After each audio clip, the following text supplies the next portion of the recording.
In a WhatsApp group, you might have posted a poll, but with so many messages coming in, others might miss it and not vote.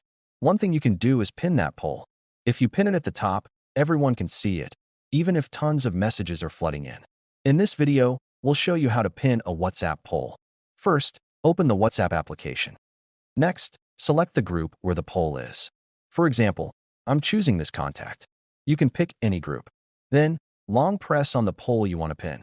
For instance, I want to pin this poll, so I'm pressing and holding on this message. After that, you'll see 3 dots at the top. Tap on those 3 dots. When you do, you'll see a pin option. Click on it. You'll then see options like 24 hours, 7 days, or 30 days. Choose whichever one you want. If you select 24 hours, it'll stay pinned for just 24 hours, or you can pick 7 days or 30 days. Then, hit the pin button. Once you do, the poll will be pinned. You'll see it right there. Even if lots of messages come in, others can click this button and go straight to the poll to vote.